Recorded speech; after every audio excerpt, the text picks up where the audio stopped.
This is my other vlog on outlining the history of racism in America. So, the first one I did, I outlined how racism started, which was basically um, through slavery. So, now I'm going to kind of show how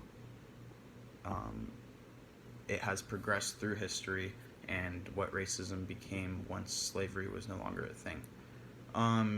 So I looked it up and kind of did some research and found another history.com article, and it's entitled The Civil Rights Movement. And this is what it says. It says, the civil rights movement was a struggle for social justice that took place mainly during the 1950s and 1960s for blacks to gain equal rights under the law in the United States. So the first thing that kind of sticks out to me is that this took place in the 1950s and 1960s. That's, not very long ago, times where my grandma and grandpa, or my great grandpa and great grandpa, during their era. So, yes, it's in the past, but it's extremely relevant, and it's pretty close to our era today, and it shows.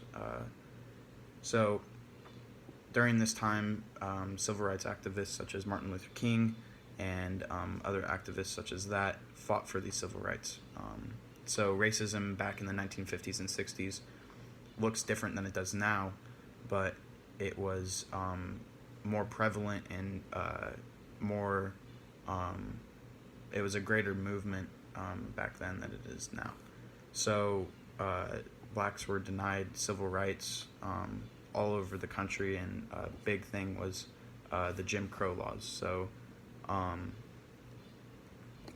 the Jim Crow laws were, this says, to marginalize blacks, keep them separate from whites, and erase the progress they'd made during Reconstruction. Jim Crow laws were established in the South beginning in the late 19th century.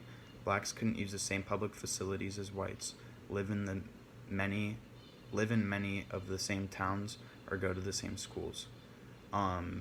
So the Jim Crow laws were kind of like a big hurdle for the civil rights movement.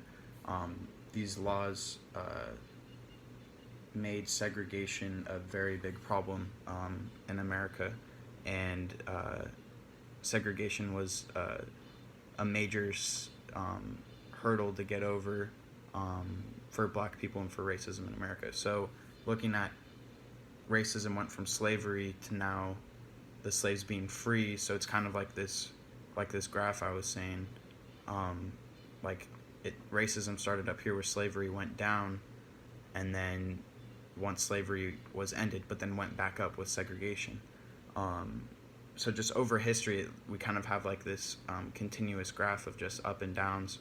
Now, obviously, now it's not as bad as it was back then with slavery, but it's still, we still have the ups and downs of racism today. So with segregation came different things like what Rosa Parks did. So this article says, on December 1st, 1955, a 42-year-old woman named Rosa Parks found a seat on a Montgomery, Alabama bus after work. Segregation laws at the time stated blacks must sit in designated seats at the back of the bus, and Parks had complied.